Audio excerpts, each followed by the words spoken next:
Good morning, student. Myself Pradyuman, your physics teacher for class 9 and 10 in Modern International School, ISWA.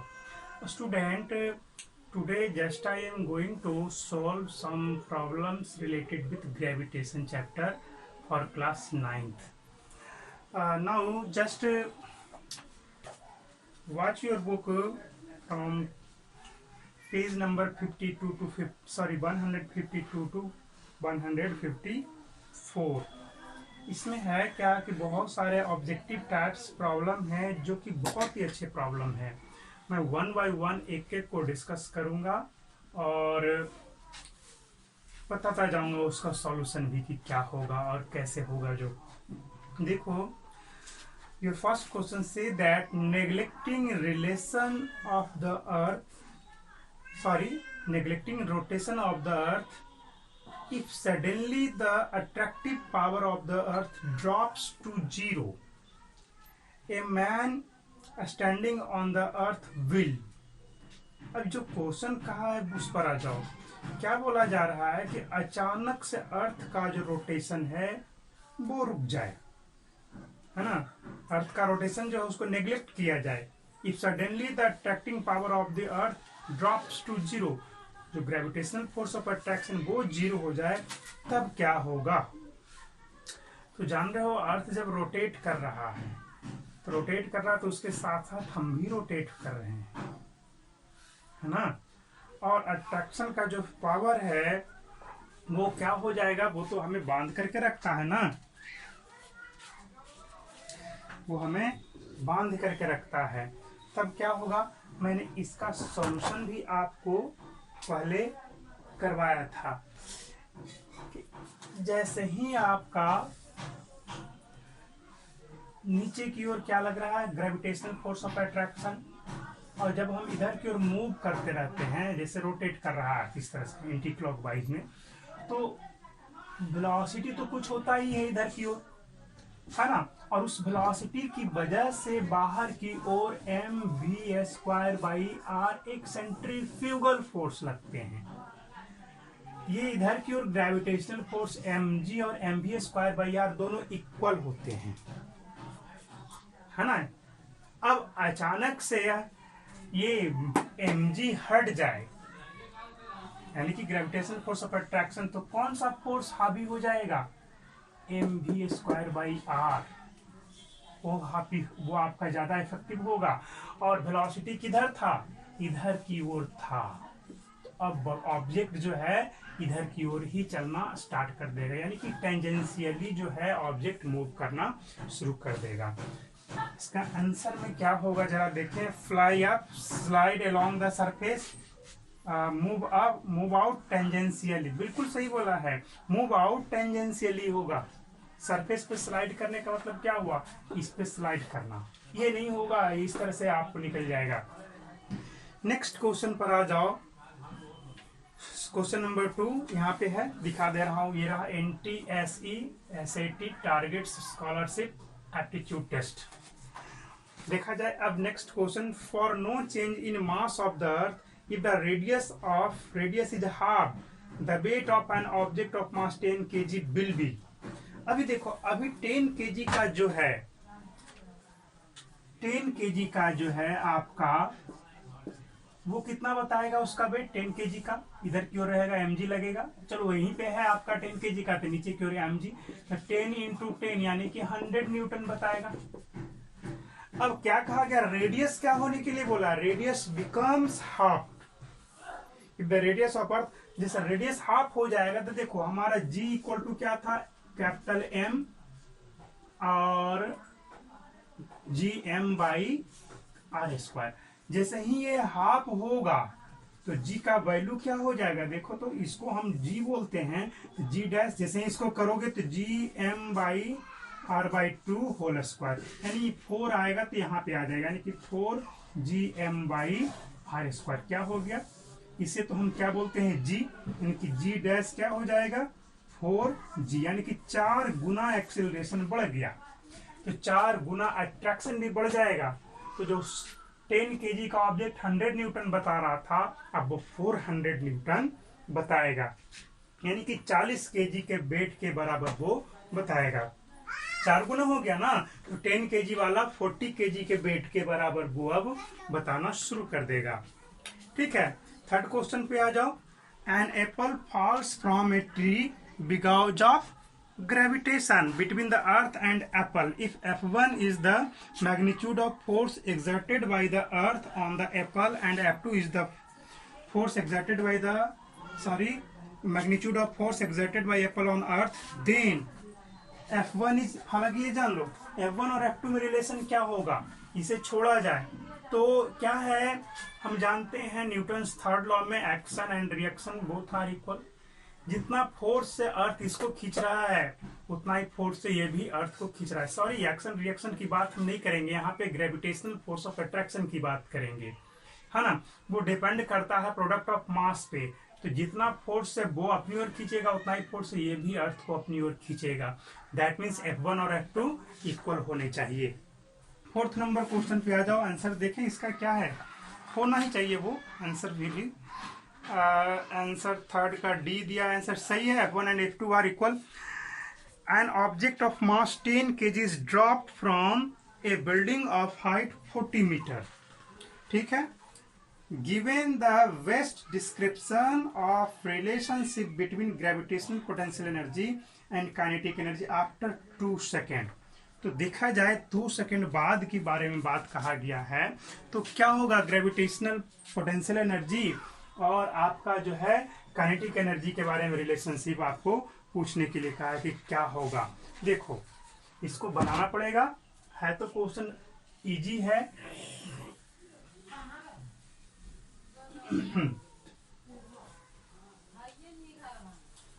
ये जान लो कि जितना potential energy kinetic energy में gain होगा उतना ही पोटेंशियल एनर्जी आपका लॉस होगा। देखो ये आपका क्या है, 40 मीटर का कोई आपका टावर है। 40 मीटर ही बोला है, बिल्कुल सही है ना। यहां से एक स्टोन को ड्रॉप किया गया, तो अभी इसका पोटेंशियल एनर्जी mgh था।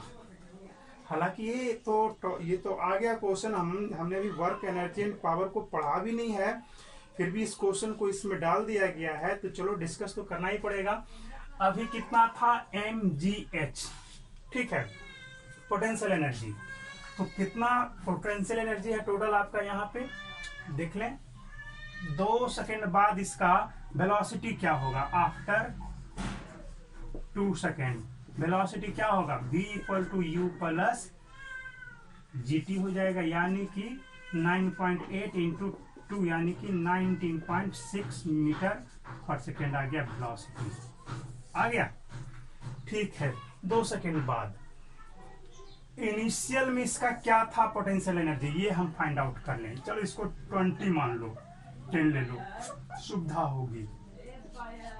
तो आपका 20 मीटर पर सेकेंड है आपका वेलोसिटी का आफ्टर 2 सेकेंड, यानी कि 2 सेकेंड के बाद ऑब्जेक्ट का वेलोसिटी है 20 मीटर पर सेकेंड। तो काइनेटिक एनर्जी जानते हो क्या होगा, हाफ एम वी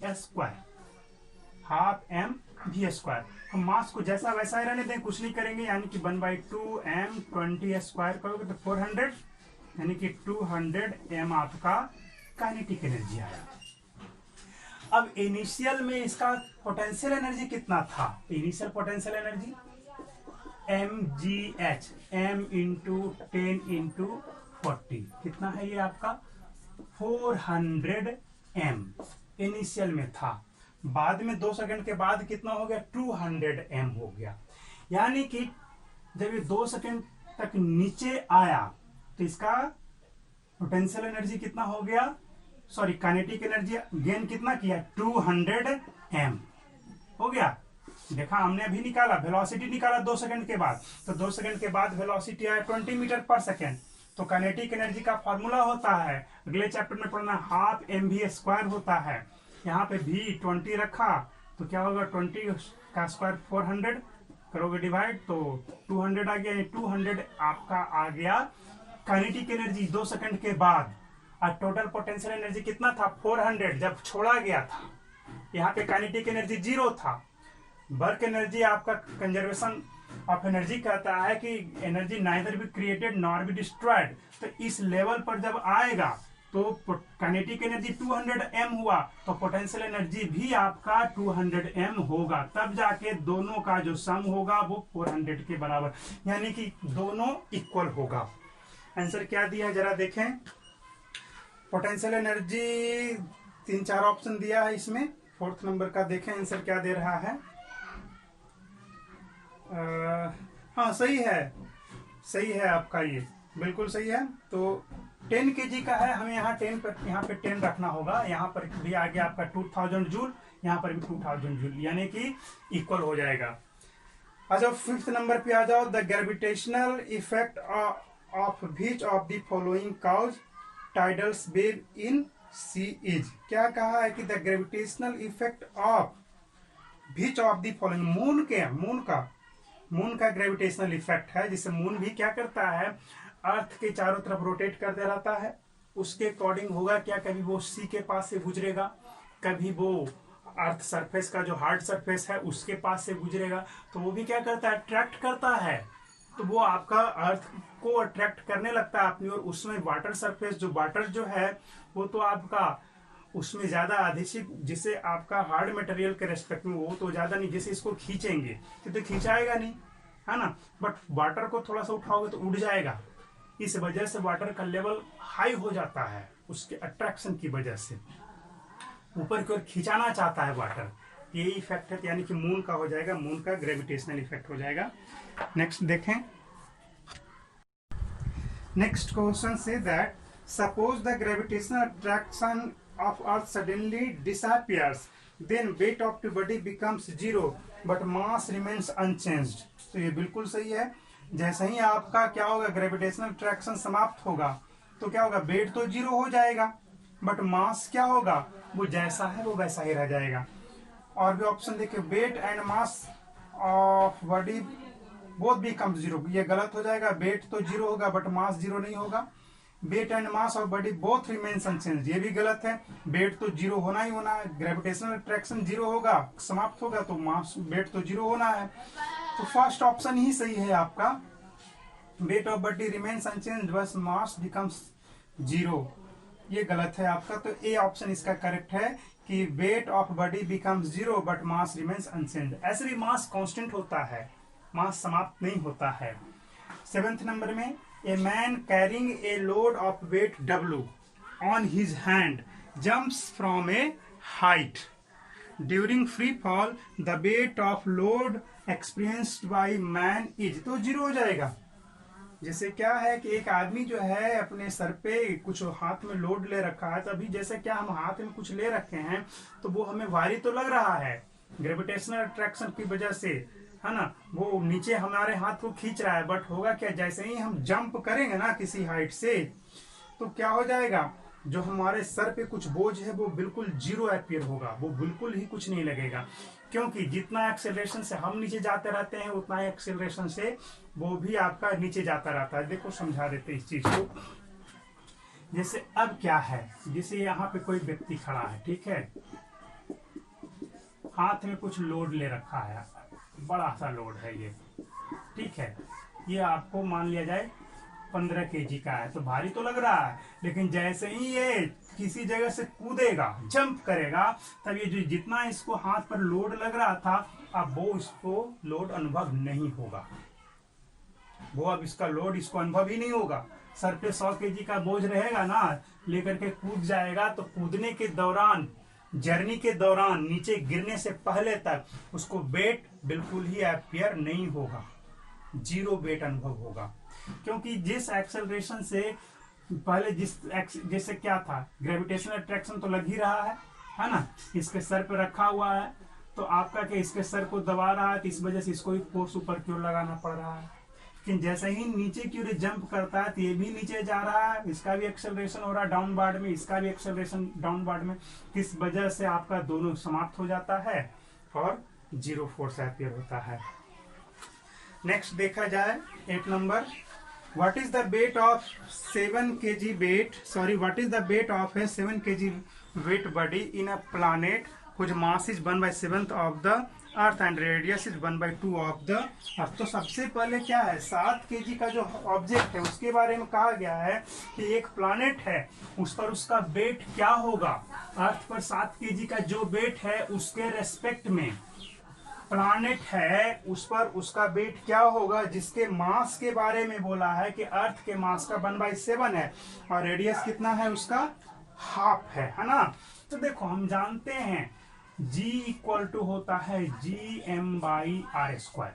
तो मास क्या हो गया 1/7 यानी कि Gm/7 और r हो गया हाफ, तो r² बाई 4 स्क्वायर करोगे तो फिर कितना हो जाएगा 4/7 Gm, G डैश के बारे में बात कर रहे हैं अब, तो Gm/r²। ये क्या हो गया G, तो 4/7 और इंटू G, यही ना आया, यानी कि इतना टाइम्स उसका वेट हो जाएगा अर्थ पर के वेट का, है ना। अर्थ पर जो वेट है उसका इतना टाइम्स उस प्लैनेट पे होगा। एक्सेलरेशन जो हो गया, अर्थ पर एक्सेलरेशन g है, तो उस प्लैनेट पर एक्सेलरेशन आपका 4/7 g आ गया। तो अगर उस प्लैनेट के बारे में पूछें कि कितना मास एपियर होगा, तो 7 kg का है, तो यहाँ पे अर्थ पे 7g लगेगा। अर्थ पर का वेट कितना हो गया 7g। उस प्लैनेट पर की बात करोगे तो प्लैनेट पर का वेट कितना हो जाएगा 7 इंटू जी डैश, तो जी डैश तो हमारा ये आया था 4/7g, यानी कि 7 इंटू 4/7g, तो कट गया। तो 4g कितने केजी का वेट है, 4 kg का वेट है। 4g आपका अर्थ पर 4 kg का वेट है, तो उस प्लैनेट पे जाएगा तो 7 kg का ऑब्जेक्ट जो है, जो 7 kg वाला जो ऑब्जेक्ट यहाँ पे जो फोर्स लगा रहा था वहां पे 4 kg के बराबर वेट ही उसको अनुभव होगा। आंसर इसका 4 kg वेट हो जाएगा। 9 नंबर देखें, height eight which the value of g becomes 1/4 of that on earth is. कहा कि किस हाइट पे जो है g का जो वैल्यू है 1/4 हो जाएगा, किस हाइट पे। तो r हाइट पर ही होगा, एकदम श्योर है हम, इसलिए कि आपका सेंटर से चलोगे यहां से, ये तो हमारा r है ही, तो यहां पर कितना है Gm/r², यही हुआ 1/4 होना है, यानी कि किस हाइट पे जाओगे, यानी कि g होना है हमारा 1/4, हमें निकालना है r निकालना है। तो चलो r डैश मान लेते हैं। r डैश पे हमारा हो जा रहा है G/4 हो जा रहा है ग्रेविटेशनल एक्सेलरेशन, यानी कि देखो अब देखो r डैश पे G/4 होना है, यानी कि 1/4 ही होना है ना। तो r डैश का वैल्यू r के टर्म में निकालना कि कितना आता है। देखो हम जान रहे हैं एक्सेलरेशन हमारा G dash equal to Gm/r dash का स्क्वायर। G डैश कितना हो गया, G डैश हमारा है Gm/r², ठीक है। सॉरी ये नहीं होगा, ये G डैश हमारा G/4 हो गया है, G/4 equal to Gm/r dash का स्क्वायर। G हमारा कितना है Gm/r², और यहाँ पे 1/4 भी तो होगा, यहाँ से Gm/r dash square, Gm cancel हो गया। r डैश निकालोगे तो इस पर स्क्वायर रूट चढ़ेगा, ये इधर आएगा ये इधर जाएगा, यानी कि r dash square equal to 4r²। तो r डैश निकालोगे तो 2r आएगा, कितना आ गया 2r, यानी कि 2r जो आया वो अर्थ के सेंटर से होगा, और सरफेस से देखोगे तो r, यानी कि यहां से r हाइट पर ही हमारा क्या हो जाएगा, ग्रेविटेशनल फोर्स जो है 1/4 हो जाएगा। कुछ के दिमाग में आएगा कि यहाँ से 2r लेंगे, 2r लोगे तब तो सेंटर से 3r न हो जाएगा, सेंटर से डिस्टेंस हमको देखना है, ठीक है। तो आंसर क्या दे रहा है, आंसर तो ए में ही देना चाहिए, R9 का आंसर देख लें जरा सा। हाँ बिल्कुल सही आंसर है ए। 10th नंबर में आ जाओ, if B moves from equator to pole value of g इज। इक्वेटर से पोल की तरफ जाओगे, अर्थ का इक्वेटर है तो जान लो ऐसा होता है अर्थ का शेप, ये हो गया इक्वेटर का लाइन, और ये हो गया हमारा पोल का लाइन, ये पोल वाला है, ये पोल। तो देखो अर्थ इक्वेटर यहाँ पर है, इस तरह से पोल पर जाओगे तो क्या देख रहे हो, अभी ये रेडियस घटा घटा घटा, यहाँ पे मिनिमम आ गया, यानी कि पोल पे मैक्सिमम और इक्वेटर पे मिनिमम होगा। तो इक्वेटर से पोल पर जाओगे तो ग्रेविटेशनल एक्सेलरेशन इंक्रीज करेगा, रेडियस डिस्टेंस घटेगा तो फोर्स बढ़ेगा ना, तो यही होगा इंक्रीज करेगा, इंक्रीजेज। तो क्वेश्चन नंबर 10 था। 11th नंबर देखो, the weight of 3 object x, y and z measured on 3 celestial bodies are listed in the box। Box में लिस्ट दिया गया उसका। G on the moon, Jupiter and Mercury are, यानी कि gravitational acceleration के बारे में दे दिया है। सब पर, मून पर है 1.7 मीटर पर सेकेंड स्क्वायर, और आपका जुपिटर पर 25.4 है, मरकरी पे इतना रेस्पेक्टिवली है। Object x on the moon is 340 Newton, object by on the Jupiter is 96 Newton, object Z on the mercury is 399 Newton. Which of the following sequence show x, y and z in the ascending order of their masses? चलो आओ इस चीज को पता कर लें। Question सही है, जैसे 3 प्लैनेट्स हैं, इसी को बताकर आज छोड़ देंगे।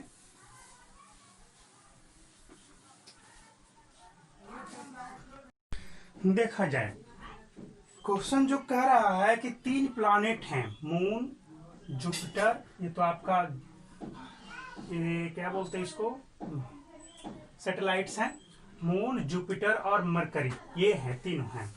इनके बारे में बोला है कि यहाँ पर ग्रेविटेशनल एक्सेलरेशन 1.7 मीटर पर सेकेंड स्क्वायर, जुपिटर पर ये है ग्रेविटेशनल एक्सेलरेशन, मरकरी पर ये है। तो क्वेश्चन ये कह रहा है कि 3 बॉडी हैं एक्स, वाई, जेड। एक्स है कहाँ, तो मून पे, वाई है मरकरी जुपिटर पे, और जेड है मरकरी पे।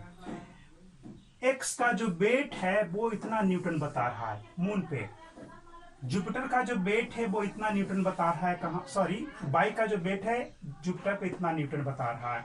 मरकरी का जो वेट है 399 न्यूटन बता रहा है, सॉरी, जेड का जो वेट है 399 न्यूटन मरकरी पे बता रहा है। तो कहा यह गया है कि तीनों के मास में क्या रिलेशन होगा, इंक्रीजिंग ऑर्डर में इनके मास को रखें। तो मास कैसे फाइंड आउट करोगे, हम जानते हैं F = mg होता है, m = F/g।